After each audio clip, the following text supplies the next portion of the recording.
Saat ini kita melihat bahwa kondisi dunia sedang tidak baik-baik saja. Perang antara Amerika Israel melawan Iran itu jelas-jelas membuat kita para pengusaha di Indonesia ya siap-siap dan berjaga-jaga. Dan bahkan saya melihat dan saya ketemu dengan banyak CEO dan owner-owner bisnis, sekarang mereka sudah siap siaga. Harus apa yang harus saya lakukan? Gimana kalau nanti sampai bahan bakar bisa naik? Gimana nanti kalau sampai terjadi kerusuhan dan sebagainya dan sebagainya? Mereka sudah ada pikiran-pikiran tuh, bagaimana antisipasinya. Nah, dan yang sudah terjadi adalah banyak pengusaha yang sudah mengalami penurunan sales, penurunan penjualan, penurunan omset, bahkan customer-nya makin lama makin sedikit. Nah, di sini saya akan sampaikan hal apa saja yang harus kita lakukan, yang harus kita persiapkan di saat kondisi bisnis kita sedang mungkin saat ini sudah mulai mengalami declining atau mungkin sudah ada tanda-tanda bahwa kita kayaknya sudah tidak profit, ya, sales kita sudah banyak mengeluh, susah, berat, ya dan sebagainya. Mungkin betul, mungkin kita anggap pertama seperti ya mereka alasan-alasan lah, susah, berat dan sebagainya. Orang sales kan harusnya bisa konsisten, bisa never give up dan sebagainya. Tapi memang kondisinya zaman sekarang kalau Anda turun langsung ke lapangan, memang tidak mudah. Nah, jadi sebagai owner, sebagai CEO, sebagai leader, kita harus punya strategi, punya satu kebijakan, punya satu sikap untuk kita bisa menyikapi kondisi seperti ini.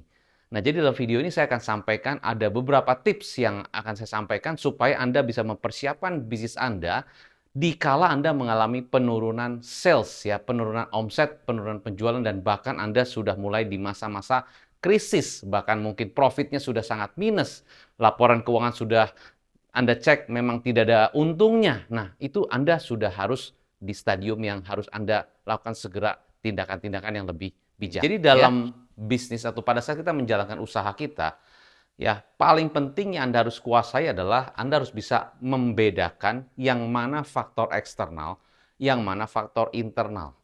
Faktor eksternal tidak bisa kita kontrol, di luar kemampuan kita. Perang, siapa yang bisa kita kontrol? Ya, wah, nuklir kemana-mana, mungkin rudal di mana-mana. Ya, itu kacau, kekacauan, chaos. Ya, demonstrasi itu tidak bisa kita kontrol.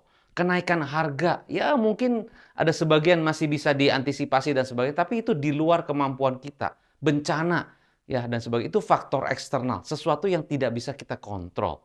Nah, faktor internal adalah sesuatu yang bisa kita kontrol. Kebijakan kerja, aturan main, ya untuk bisa sistem untuk pengaturan aturan di perusahaan, ya bagaimana satu strategi itu bisa kita kontrol. Jadi begitu dikala kondisi perusahaan kita sedang goncang, kena badai dan sebagainya, ingat jangan fokus kepada faktor eksternal. Itu tidak bisa kita kontrol. Fokus kepada apa yang bisa saya kontrol. Apa yang bisa saya manage, itu fokusnya. Nah, Anda pikirkan, kira-kira apa yang Anda bisa manage di dalam bisnis Anda. Dan kalau kita melihat bisnis, selalu Anda fokus kepada 4 hal penting.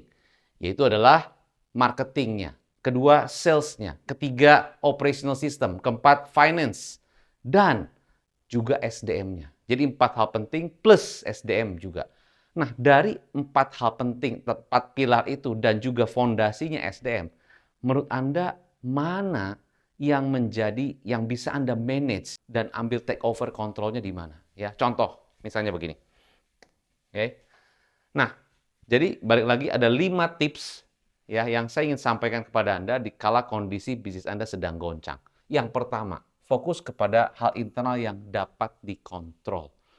Nah, kalau kita fokus kepada 4 pilar tadi, marketing, sales, operational, finance ya dan juga SDM, itu SDM fundamentalnya ya karena bisnis kita pastinya tidak mungkin Anda yang jalankan sendiri sebagai Superman. Pasti ada tim. Jadi 4 pilar itu didukung atau disupport oleh fondasi yaitu tim. Nah, jadi yang bisa dikontrol dulu apa? Tim kita. Tim kita itu yang kita kontrol dulu. Ya, mereka cara kerjanya, mereka sikapnya, mereka cara meresponsnya, dan sebagainya. Itu yang bisa kita kontrol. Memang betul. Ada owner bilang gini, saya coach kalau punya bisnis, mau bisnisnya 5, bisnisnya 6, saya nggak pusing. Yang bikin saya pusing adalah manage orangnya. Nah, manage orang memang itu challenge. Nah, siapa suruh Anda jadi pengusaha? Pengusaha mau nggak mau adalah tantangan terbesar adalah managing the people. Tapi itu kalau Anda bisa manage dengan benar, Anda bisa lead mereka dengan benar, itu akan naik. Ya, atmosfer, ekosistem, semua bisnis Anda akan berkembang kalau Anda bisa manage timnya. Jadi yang paling harus dikontrol adalah tim Anda. Nah, begitu lihat tim, lihat fokus, cari tahu masalah utama internalnya di mana. Memang betul penjualan sedang drop, penjualan sedang goncang, atau mungkin kalau kita lihat laporan keuangan, orang finance kasih laporan, ternyata memang, wah ini minus, bahkan Anda harus terima bahwa kondisi keuangan Anda sedang minus. Nah, itu kan outputnya. Tapi Anda harus tahu masalah internalnya gimana. Nah, pertanyaan kan, kalau sampai penjualannya ngedrop, udah deh salahin orang sales. Belum tentu orang sales. Bisa jadi leadernya, bisa jadi mungkin orang-orang di sekitarnya, operational systemnya, atau mungkin CS-nya kurang bisa melayani. Nah, kita harus tahu. Jadi kita lihatnya dari sisi timnya dulu. Nah, lalu kita lihat prosesnya. Bagaimana proses tersebut bisa menghasilkan itu ya. Jadi kalau saya boleh gambarkan buat Anda, jadi yang pertama begini, Anda tahu namanya input, proses, output. IPO, bukan initial public offering ya. Tapi di dalam bisnis adalah kita harus tahu yang namanya input, proses, dan output. Output adalah hasilnya, penjualan drop, ya, revenue turun dibandingkan dengan bulan lalu, dibandingkan tahun lalu, revenue pemasukan omset menurun. Itu output. Nah, jadi yang harus kita fokuskan apa? Berarti ada proses, ada something di dalam perjalanan itu, di dalam proses itu yang tidak sesuai, atau yang kurang tepat, atau yang mungkin strateginya kurang efektif, mungkin. Nah, maka kita fokus kepada prosesnya. Di dalam prosesnya itu, siapa yang mengerjakan? Ada siapa aja di proses ini? Nah, kita bedah lagi di proses itu. Siapa yang ngerjain? Siapa PIC-nya? Siapa yang bertanggung jawab untuk proses tersebut bisa dijalankan? Siapa leadernya? Nah, oke. Nah, kenapa? Pertanyaan kedua, tadi kita fokus ke proses. Nah, pertanyaan kedua, kenapa proses itu tidak jalan? Kenapa SDM kita tidak melakukan hal yang benar? Kenapa SDM kita kok eksekusinya tidak tepat? Mungkin ada input yang salah. Maksudnya input gimana? Anda kasih instruksi nggak jelas. Anda sendiri nggak pernah datang ke kantor. Atau Anda datang ke kantor sibuk sendiri ngerjain hal-hal yang harusnya Anda tidak kerjakan, tapi Anda kerjakan sendiri. Sementara timnya dibiarin gitu aja. Mereka tidak ada arahan yang jelas, tidak punya satu fokus yang jelas. Akhirnya mereka jalan sendiri. Mereka pikir benar. Ternyata setelah Anda lihat laporan, salah. Anda lihat hasil, salah. Anda nyalain deh mereka. Kamu nggak bisa kerja. Kamu nggak ngerti gini-gini. Padahal inputnya yang salah. Andanya sebagai leader tidak komunikasi baik, tidak ada meeting yang jelas, meeting asal meeting, tidak ada pencatatan, tidak ada satu checklist yang benar, sistemnya nggak jalan, sistem review, sistem evaluasi, sistem training, sistem komunikasi yang jelas, itu nggak jelas. Di grup, ada grup ya, semuanya grup, tapi percakapannya tuh simpang siur kemana-mana, dan Anda nggak pernah lihat grup. Dilihat grup cuma lihat hasil akhir. Nah, itu kan input. Nah, pertanyaan, bisa kita kontrol nggak inputnya? Bisa. Bisa nggak kita buat meeting yang secara lebih rutin? Bisa. Bisa nggak kita buat semacam 10 minute ataupun 15 minutes everyday coaching untuk tim Anda supaya make sure prosesnya benar? Bisa nggak? Bisa. Anda nggak punya waktu untuk ngontrol mereka. Coach, kalau saya harus ngatur mereka, ngontrol mereka setiap hari, kapan saya punya waktu, Coach? Ini aja saya udah kewalahan segala macam saya kerjain sendiri. Ya, tapi kalau outputnya jelek, ya mau nggak mau Anda yang turun. Kenapa? Kan bos bisnis Anda. Anda kan kaptennya. Masa mau nyalain timnya? Tim itu kan cerminan saya. Ya kan? Kalau hasil jelek, yang paling utama disalahin siapa? Ya saya dong. Saya salah instruksi. Saya komunikasi kurang jelas. Saya kurang bisa memanage orangnya. Saya kurang bisa mengerti mereka. Saya rekrut juga cuma berdasarkan feeling, tidak langsung melihat benar gimana. Jadi inputnya yang mungkin salah. Mungkin. Jadi bisa jadi, kalau kita lihat yang kedua, masalah utamanya adalah di saya. Guenya yang harus berubah. Guenya harus ubah cara leadership-nya, ubah cara komunikasinya, ubah gaya meetingnya, ubah gaya trainingnya, ubah gaya kita melit mereka. Kita dulu. Mungkin, saya nggak tahu di perusahaan Anda siapa yang menjadi masalah internal. Wah, dia nih coach, dia nih paling gampang nyarain orang, kambing hitamin orang, play victim, orang lain begini-begini. Tapi ingat, leadership is not about me, it's about them, tapi starts from me. Leadership adalah tentang mereka, ya. Tapi mulainya dari saya, bukan tentang saya, tentang mereka. Kalau hasilnya nggak bagus, mereka nggak bagus, berarti saya dulu yang harus berubah. Itu satu. Jadi mungkin, I don't know, maybe the core problem is saya yang terlalu sibuk, yang terlalu dengan idealisme sendiri, yang dengan pemikiran sendiri, akhirnya kita nggak berhasil nyalain orang lain. Ya. Oke. Nomor 3, fokus ke quick win. Quick win apa? Quick win adalah hasil yang paling cepat kelihatan, langsung harus peningkatannya di mana. Pengalaman saya, ya, saya membantu perusahaan-perusahaan. Quick win-nya adalah misalnya dalam satu kasus itu, dalam satu case itu, perusahaan itu sudah declining, bahkan sudah minus. Sudah minus. Ya, jadi udah 3-4 bulan sudah berjalan minus. Perusahaan ini minjem. Ya, untung perusahaan ini ada plafon dari bank, makanya dia bisa pakai uang bank untuk ya continue untuk jalanin bisnis operation dan sebagainya. Karena sebetulnya udah secara laporan keuangan udah minus. Nah, quick win-nya apa? Quick win-nya apakah dari minus ke plus? Itu lama, butuh waktu. Itu nggak quick sih. Ya tergantung konteksnya. Kalau memang strateginya tepat dan caranya benar, eksekusinya pas, ya mungkin bisa cepat. Quick win-nya bukan dari minus ke plus, bukan. Quick win-nya adalah bisa nggak dalam satu tim ini, budayanya adalah kita kencangkan ikat pinggang. Budgetingnya semua dijalankan. Eksekusinya semua rapi. Semua tercatat. Ya, ada beberapa orang quick win-nya adalah, ada beberapa perusahaan quick-nya adalah udah cut 4 orang, cut 5 orang. Itu quick win, langsung berdampak. Wah, tapi coach kalau saya harus cut 4 orang, aduh nanti gimana? Nah itu. Jadi pergerakan di pikiran sendiri. Nah, tapi itu quick win.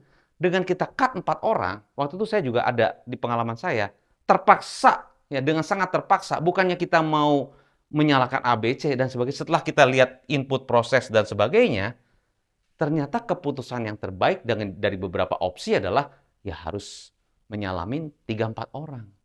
Harus diberikan pengertian. Karena secara job desk nggak jelas, pekerjaannya juga secara produktivitas nggak ada, dan orangnya juga memang ada datanya, absensi, produktivitas, sikap kerja, dan sebagainya memang sudah terlihat kurang baik, ya sudah, tidak bisa dipertahankan. Walaupun memang, ya inilah, nggak enak lah, udah lama, dan sebagainya. Nah, nggak enak itu bisa jadi your core problem.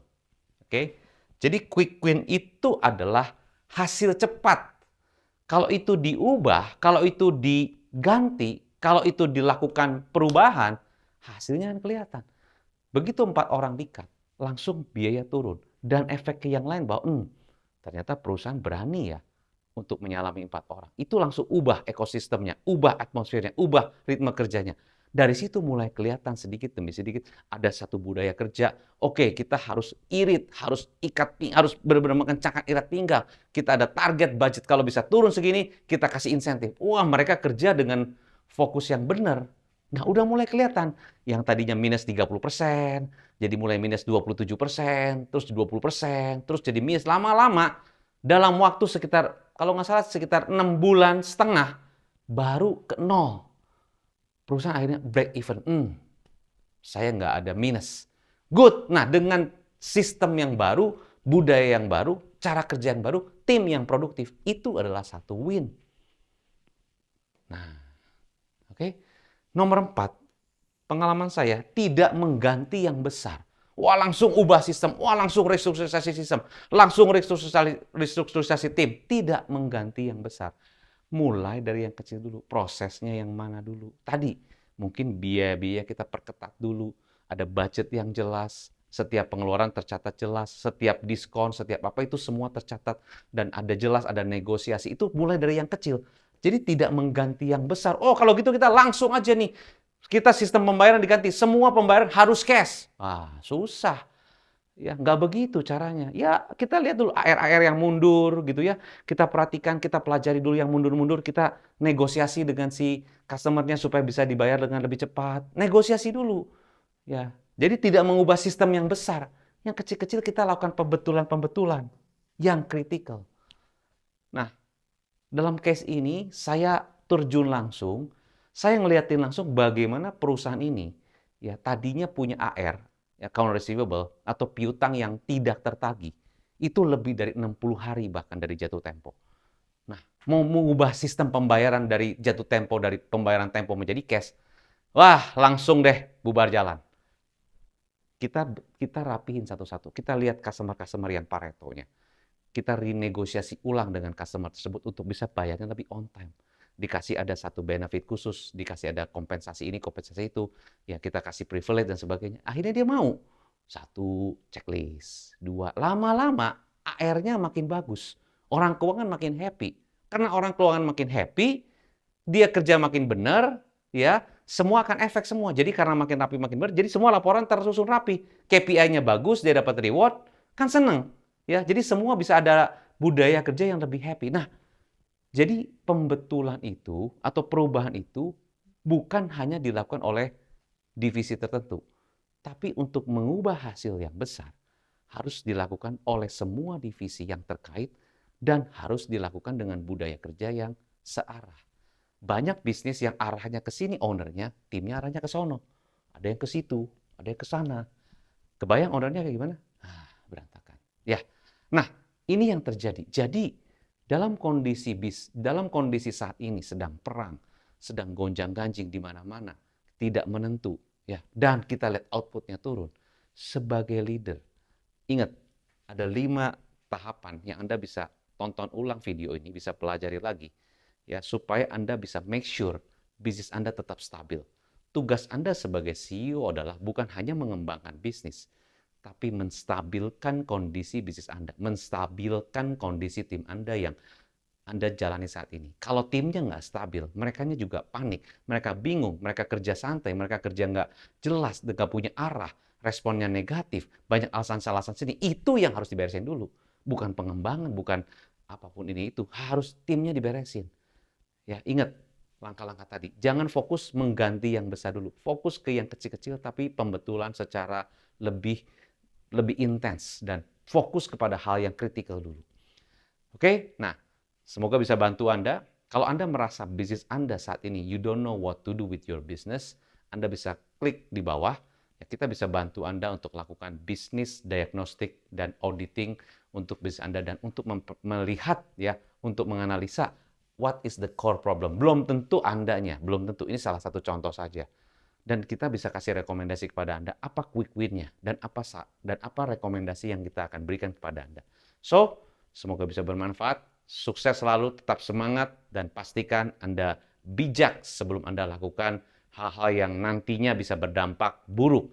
Jadi jangan terburu-buru membuat keputusan, pikirkan dulu ya, betul-betul perhitungkan dengan matang sehingga langkah-langkah Anda berjalan dengan bijaksana dan bisnis Anda tetap stabil walaupun kondisi sedang goncang.